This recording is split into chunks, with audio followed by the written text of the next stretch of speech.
గన్నవరం మాజీ ఎమ్మెల్యే వల్లభనేని వంశీకి అస్వస్థత చోటు చేసుకుంది. ఆయన గత ఫిబ్రవరి నెలలో అరెస్ట్ అయ్యారు వివిధ కేసుల్లో.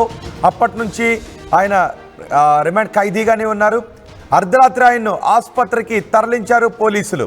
కంకిపాడు ప్రభుత్వ ఆసుపత్రిలో ట్రీట్మెంట్ తీసుకున్నారు.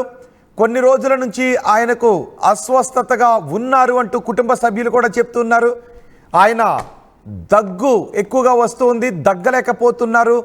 ఆయనకు లంగ్స్ ఇన్ఫెక్షన్ ఉండే అవకాశం ఉంటుందనే అనుమానాలను కూడా వ్యక్తం చేశారు. ఈ నేపథ్యంలో నిన్న దగ్గు ఎక్కువగా రావడంతో వల్లభనేని వంశీని కంకిపాడు ప్రభుత్వ ఆసుపత్రిలో ట్రీట్మెంట్ కోసం తీసుకుని వెళ్ళారు. ఆ దృశ్యాలు ఇప్పుడు మీరు ఆర్టీవీ స్క్రీన్ పైన చూస్తున్నారు.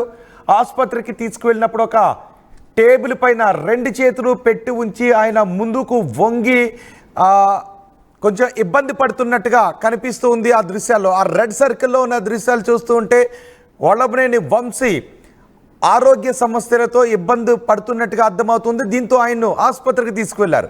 వంశీ హెల్త్ కండిషన్పై కుటుంబ సభ్యులు ఆందోళన వ్యక్తం చేస్తున్నారు. ఆయనకు తీవ్రమైన దగ్గు వస్తోంది అంటూ చెప్తూ ఉన్నారు.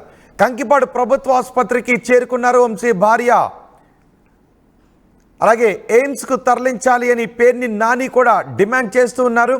వంశీ భార్య పంకజశ్రీ వంశీని ఆసుపత్రికి తీసుకెళ్ళినప్పుడు అదే ఆసుపత్రి దగ్గరికి వచ్చారు.